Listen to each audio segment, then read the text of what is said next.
নমস্কার বন্ধুরা, কেমন আছেন সবাই? নিশ্চয়ই ভালো আছেন। তো পাপিয়ার ঘর ও রান্না চ্যানেলটিতে সকলকে জানাই স্বাগত। চলে এসেছি শিঙি মাছের সুস্বাদু ও স্বাস্থ্যকর একটা দারুণ রেসিপি নিয়ে। দেখুন, এই মাছগুলোকে আমি গতকাল থেকে জিয়ে রেখেছিলাম। এটা জ্যান্ত মাছ বা জিওল মাছ বলে। এই মাছগুলো এবার একটা ঝুড়ির মধ্যে আমি ঢেলে দিলাম। একটা মজার ব্যাপার হলো যে মাছের ছবি কিন্তু ক্যামেরায় বড় আসে না। এই দেখুন, মাছগুলো কিন্তু বেশ বড় বড়, অতটা বড় দেখাচ্ছে না। এবার এই মাছগুলোর মধ্যে নুন দিয়ে দিলেই কিন্তু মাছগুলো মরে যাবে। কিছুটা নুন আমি এর মধ্যে দিয়ে দিচ্ছি। এবার মাছগুলো কিন্তু ভীষণ ছটপট করবে। কিছুক্ষণ ছটপট করার পর কিন্তু মাছগুলো মরে যাবে। এইভাবে মাছগুলোর মধ্যেই কিন্তু নুন দিয়ে দিলে মাছগুলো কিছুক্ষণের মধ্যেই মরে যাবে, আর কাঁটা হাতে লাগার কোনো ভয় থাকবে না। মাছগুলো মরে গেছে। এবার মাছগুলোকে আমি ভালো করে কিভাবে কাটি সেটা দেখে নিন। এই যে কানকোর কাজটা এইভাবে বটির কাছে একটুখানি কেটে নিলেই, তারপর এইভাবে টান দিলেই ভেতর থেকে সব কিছু কিন্তু বেরিয়ে আসবে। আর এই মাছ কিন্তু ভীষণ পিছল, খুব সাবধানে কাটতে হবে। এই যে মাছের পিত্ত, যেটা গলে গেলে মাছ তেতো হয়ে যায়, সেটাকে আমি বাদ দিয়ে দিলাম। এর ভেতর থেকে আরও যা কিছু বাদ দেওয়ার আছে সেগুলো বাদ দিয়ে এই শক্ত অংশটাকে কেটে বাদ দিয়ে দিলাম। এবারে মাছের পেটের শেষ অংশটা একটু চাপ দিলেই এর ভেতর থেকে ডিমগুলো সব বেরিয়ে আসছে।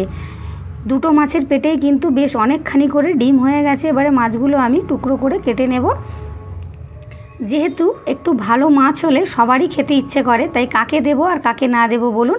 তাই সবার জন্যই এক টুকরো করে কেটে নিলাম। এইভাবে একটা মাছ কাটা হয়ে গেছে। আরও একটা মাছের কানকোর কাজটা আমি একটুখানি কেটে নিচ্ছি। আমি অল্প একটু ছাই নিয়েছি। যাদের কাছে ছাই নেই তারা একটা শুকনো ন্যাকড়া রাখবেন, মাঝে মাঝে হাতটা তাতে মুছে, আর এইভাবে মাছগুলো কিন্তু এই সুন্দর করে কেটে নেবেন। মাঝখানের কানকোর কাছে একটু কেটে টান দিলেই পেটের থেকে সব কিছু বেরিয়ে আসবে। তারপরে এই কানকোটা কেটে ফেলে দিতে হবে। এই কানকোটার আর কোনো প্রয়োজন নেই। শক্ত জিনিসটা ফেলে এই মাছের শেষ থেকে চাপ দিলেই এইভাবে ডিম বেরিয়ে আসবে। এই মাছ কিন্তু ভীষণ উপকারী একটা মাছ। এই মাছে কিন্তু প্রচুর পরিমাণে আয়রন আছে। কোনো ছোট বাচ্চা বা গর্ভবতী মায়েদের এই মাছের ঝোল খাওয়া ভীষণ উপকারী। তাই বাজারে পেলে এই মাছ ফেলে আসবেন না। মাছগুলো আমার কাটা হয়ে গেছে। এখানে হাফ টেবিল চামচ গোটা ধনে আর গোটা জিরে আমি ভিজিয়ে রেখেছিলাম। এই রান্নাটা পুরোটাই আমি বাটা মশলায় করব। এখানে ভিজিয়ে রেখেছিলাম, এটাকে শিলে বেটে নেব।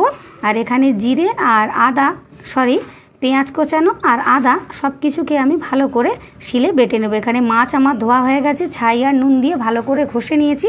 আপনার কাছে ছাই না থাকলে, যদি বাসন মাজা তারের বড় জালি থাকে, তাহলে সেটা দিয়ে ঘষলে কিন্তু এর থেকে সমস্ত পিচ্ছিল ভাবটা চলে যাবে। এই দেখুন, এর মধ্যে আর একটু পিচ্ছিল ভাব নেই। ভালো করে ঘষে আমি ধুয়ে নিয়েছি। এবার এর মধ্যে আমি হাফ চা চামচ নুন আর হাফ চা চামচ হলুদ গুঁড়ো দিয়ে মাছগুলোকে ভালো করে নুন হলুদ মাখিয়ে নিচ্ছি। এইভাবে আপনারাও মাখিয়ে নেবেন। জানেন সবাই মাছে নুন হলুদ মাখাতে, এখানে বলার আর কিছু নেই। তবে এই মাছ কিন্তু ভীষণ ফোটে। কড়াইতে আমি সর্ষের তেল দিয়ে গরম করে গ্যাসটা একদম কমিয়ে দিয়েছি। এইভাবে কিন্তু কড়াইতে তেল গরম করে গ্যাস কমিয়ে তবেই মাছ ছাড়বেন। ভীষণ ফুটফাট করে খুব জোরে জোরে কিন্তু ফাটতে শুরু করে। হাতের সামনে অবশ্যই একটা থালা ঢাকা দেওয়ার জন্য বা ঢাকনা দেওয়ার যে কোনো কিছু আপনারা হাতের কাছে রাখবেন। এইভাবে মাছ দিয়েই ঢাকা দিয়ে দেবেন। এইভাবে ঢাকা দিয়ে আমি সমস্ত মাছগুলো ভেজে নিয়েছি। আর মাছ ভাজার তেলের মধ্যে আমি 2 থেকে 3 টেবিল চামচ সর্ষের তেল দিয়ে একটা মিডিয়াম সাইজের পেঁয়াজ কোচানো দিয়ে দিলাম আমি। এবার পেঁয়াজ কোচানোটা ভাজা হয়ে যেতেই আমি এখানে আগে থেকেই কেটে রেখেছিলাম আলু আর পেঁপে। ঝোলের আনাজ আপনারা সবাই কাটতে জানেন, দেখানোর কিছু নেই। লম্বা লম্বা মোটা মোটা করে আমি কেটে রেখেছিলাম। এবারে সমস্ত আলু আর পেঁপে এই পেঁয়াজের মধ্যে আমি দিয়ে দিলাম। এবার ভালো করে একটু নেড়ে চেড়ে এটাকে আমি ঢাকা দিয়ে রাখবো 2 থেকে 3 মিনিটের জন্য। 2 থেকে 3 মিনিট পর আমি ঢাকা খুলে নিলাম। এবারে এটাকে আমি মিডিয়াম আঁচে ভালো করে ভেজে নেব। আলু আর পেঁপেগুলো খুব সুন্দর করে আমি ভেজে নিচ্ছি, একটু হালকা লাল রং ধরা পর্যন্ত। এবার এর মধ্যে দিয়ে দিলাম আমি 1 চামচ নুন। আপনারা আপনাদের পরিমাণ মতো নুনটা দিয়ে নেবেন। নুন দিয়ে ভালো করে নেড়ে চেড়ে কিছুক্ষণ আমি ভেজে নিলাম। এবার এই বাটা মশলাটা, ধনে আর জিরে বাটাটা আমি দিয়ে দিলাম। আমি সব কিছুই কিন্তু শিলে বেটে নিয়েছি। যেহেতু এটা খুবই সুস্বাদু এবং স্বাস্থ্যকর একটা রেসিপি, তাই আমি শিলে বেটেই মশলাগুলো রান্না করছি। এটা দিয়ে একটু নেড়ে চেড়ে এবার এর মধ্যে আমি দিয়ে দেব আদা আর পেঁয়াজ বাটা। আদা পেঁয়াজ বাটা দিয়ে আর অল্প পরিমাণ আমি জল দিয়ে দিচ্ছি মশলার বাটি ধুয়ে। দিয়ে কিছুক্ষণ আমি নেড়ে চেড়ে নেব। এখানে এটা প্রায় 3 থেকে 4 মিনিট ভালো করে একটু কষিয়ে নিতে হবে। এর মধ্যে আমি দিয়ে দিচ্ছি 1.5 চা চামচ মতো হলুদ গুঁড়ো আর 1 চা চামচ মতো লঙ্কার গুঁড়ো। গুঁড়ো মশলা বলতে এই দুটোই আমি দিলাম, দিয়ে খুব ভালোভাবে কিন্তু মশলাটাকে এই আলু আর পেঁপের সাথে কষিয়ে নিতে হবে। সুন্দরভাবে কষিয়ে নিলে রান্নায় কিন্তু একটা ভালো স্বাদ আসবে। আর আমার ভিডিও যদি ভালো লাগে তাহলে আমাকে একটা লাইক দেওয়ার যোগ্য বলে মনে করবেন। আর আমার ভিডিও যারা নতুন দেখছেন যদি ভালো লাগে তাহলে চ্যানেলটি সাবস্ক্রাইব করে পাশে থাকা বেল আইকনটি প্রেস করে অল করে রাখবেন। আমার ভিডিও আপলোড দেওয়ার পর নোটিফিকেশন আপনার কাছে সবার আগে পৌঁছে যাবে। আর এরকম সুন্দর সুন্দর আরও ভিডিও দেখার জন্য। আর আপনারা কে কোথা থেকে দেখছেন অবশ্যই কমেন্ট করে জানাবেন। আমরা এই মাছটাকে শিঙি মাছ বলি, আপনারা কে কী মাছ বলেন অবশ্যই আমাকে জানাবেন।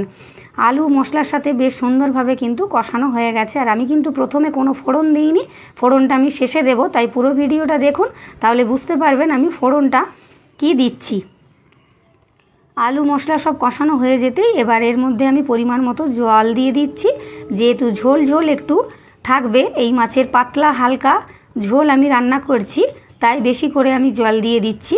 এবার জল দিয়ে কিছুক্ষণ আমি ঢাকা দিয়ে রেখে দিচ্ছি আলু আর পেঁপে সেদ্ধ হওয়ার জন্য।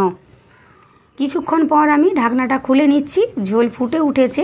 এই সময় কিন্তু আমার মাছগুলো দেওয়ার সময়, মাছগুলো এবার আমি ঝোলের মধ্যে এক এক করে দিয়ে দেব, কারণ মাছগুলো সেদ্ধ হতে কিছুটা সময় লাগবে। সমস্ত মাছগুলো আমি এক এক করে দিয়ে আরও কিছুক্ষণ ধরে আমি ফুটিয়ে নেব মাছগুলো সেদ্ধ হওয়া পর্যন্ত। এটি খুবই সুন্দর একটি রান্না, খুব ভালো লাগবে সকলের, অবশ্যই একবার বাড়িতে ট্রাই করবেন। এই মাছ পেলে কেউ বাদ দেবেন না, সবাই বাড়িতে এনে এইভাবে কেটে পরিষ্কার করে ধুয়ে রান্না করে ফেলবেন। ভীষণ উপকারী, খুবই স্বাস্থ্যকর একটি মাছ। এখানে আমার আলু পেঁপে প্রায় সেদ্ধ হয়ে গেছে, এবার আমি ফোড়ন দিয়ে নিচ্ছি। একটা বাটিতে অল্প কিছুটা সর্ষের তেল গরম করে নিয়ে অল্প একটু জিরে, মৌরি, একটা শুকনো লঙ্কা আর একটু ধনে, গোটা ধনে আমি ফোড়ন দিয়ে দিলাম। এই ফোড়নটা ভালো করে ভেজে এবার আমি ঝোলের মধ্যে দিয়ে দিলাম। এই ফোড়নটা কিন্তু অবশ্যই আপনারা দেবেন, তাতে ঝোলের স্বাদ কিন্তু ভীষণ ভালো হয়। আর এই রকম জ্যান্ত মাছের ঝোলে এইরকম একটি ফোড়ন দিলে কিন্তু ভীষণ ভালো হবে। ফোড়ন দিয়ে কিছুক্ষণ আমি ফুটিয়ে নেব। আর আমার প্রচণ্ড শরীর খারাপ, খুব কাশি হয়েছে, তার মধ্যেই আমি ভিডিওটা ভয়েস ওভার দিচ্ছি, তাই খুব কষ্ট হচ্ছে, প্লিজ আপনারা একটু মানিয়ে নেবেন। ঝোলটা এখানে আমার একদম রেডি হয়ে গেছে। এবার আমি কিছুক্ষণ ফুটিয়ে নিয়েছি ফোড়ন দিয়ে, এবার আমি গ্যাসটাকে বন্ধ করে দেব। বন্ধ করে দিয়েছি, দেখুন আমার একদম তৈরি হয়ে গেছে সুন্দর একটা শিঙি মাছের হালকা পাতলা ঝোল। খুবই স্বাস্থ্যকর একটা ঝোল কিন্তু রান্না হয়ে গেছে। এটি সকলের স্বাস্থ্যের পক্ষে ভীষণ উপকারী হবে। তাহলে বন্ধুরা দেখা হচ্ছে পরের একটি আবার নতুন রেসিপি নিয়ে, ততক্ষণের জন্য সকলের সাথে টাটা। বন্ধুরা আমার সাথে থাকুন, আমার পাশে থাকুন, আর আমাকে একটু সবাই সাপোর্ট করুন।